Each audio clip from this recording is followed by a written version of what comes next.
akasa yang didasari oleh kekuatan dari dalam diri kita. 5 kekuatan.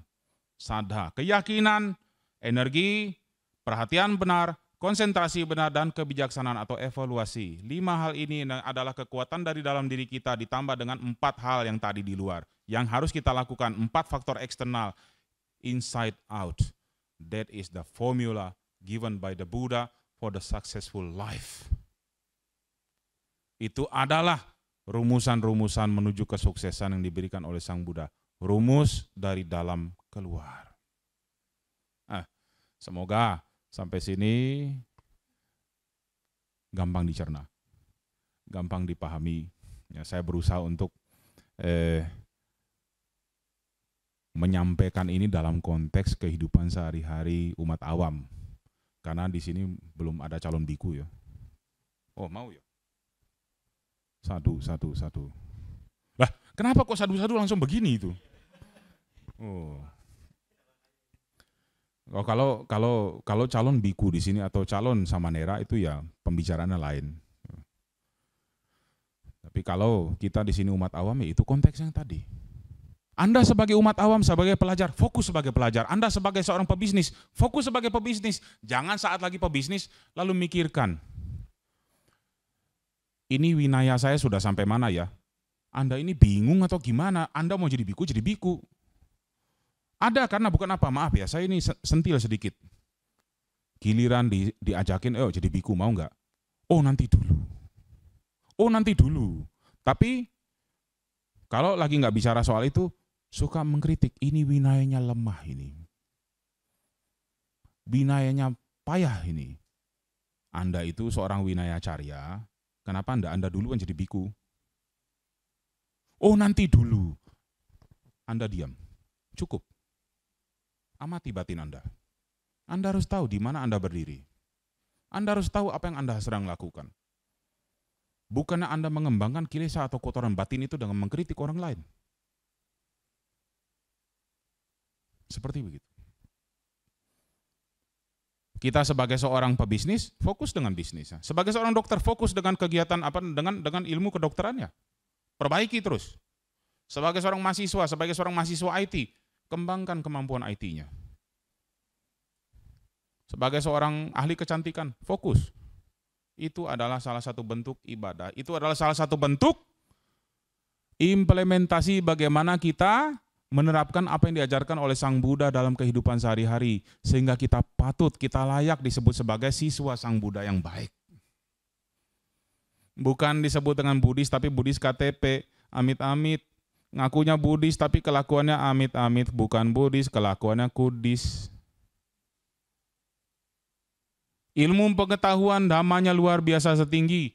1 lemari, kitab-kitab Tipitaka sampai hafal luar kepala. Ada yang begitu. Hafal Abhidhamma dengan istilah-istilah, oh ini adalah bagian dari cetasika.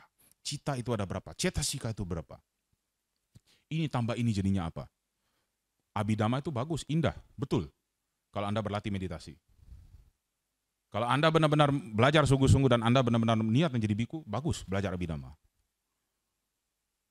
Tapi kalau Abhidhamma hanya digunakan untuk mengkritik orang lain, untuk menjatuhkan orang lain, hati-hati, Sang Buddha juga pernah mengkritik orang-orang seperti itu. Dhamma itu dipakai untuk mengembangkan diri sendiri, untuk memperbaiki diri sendiri, bukan untuk menjatuhkan orang lain. Kita mengenal Dhamma itu untuk refleksi untuk diri kita sendiri. Saya ini harus dibetulin apa nih? Dalam diri saya ini apa yang harus dibetulin ini? Itulah Dhamma. Bukan Dhamma dibetulin, saya punya pengetahuan banyak. Buku-buku Tipitaka semua sudah hafal sampai luar kepala. Lalu bertemu dengan orang lain di wihara, umat-umat lain ketemu di wihara. Ngelihatnya bukan dengan mata. Tahu ngelihatnya dengan apa? Lubang hidung. Gini ngelihatnya.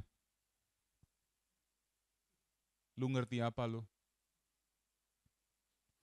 Itu bukan mengerti Dhamma, itu bukan memahami Dhamma, itu namanya menggunakan Dhamma untuk kejahatan itu. Jangan kita menjadi umat Buddha seperti itu. Dhamma bukan di luar Dhamma, dalam diri kita sendiri. Dhamma dipakai untuk mengobati diri kita sendiri. Kalau kita sendiri sudah baik, kalau kita sendiri sudah benar-benar dalam jalan Dhamma, baru kita bisa menjadi inspirasi bagi orang lain. Kita tidak bisa mengubah orang lain. Itu bukan urusan kita. Kita nggak bisa khotbah suruh orang lain, kamu harus berubah begini-begini. Tunggu dulu. Balik lagi, anatta, ingat anatta. Bisa nggak saya memerintahkan diri saya untuk tidak menua? Bisa nggak saya memerintahkan badan saya untuk tidak sakit? Bisa? Kalau bisa, silakan perintah orang lain. Kalau bisa. Kalau saya bisa memerintahkan, lu harus kurus saat ini juga.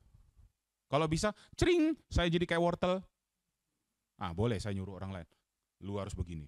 Tapi nggak bisa tuh. Anatta.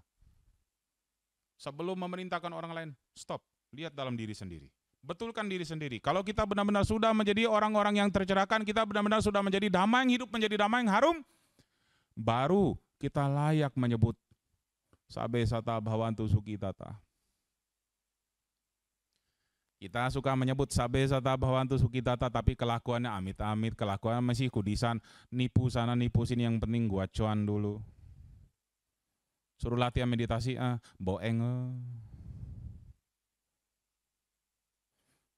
Suruh dengarkan dhamma, suruh merenungkan dhamma, boeng. Suruh bernana, boloy.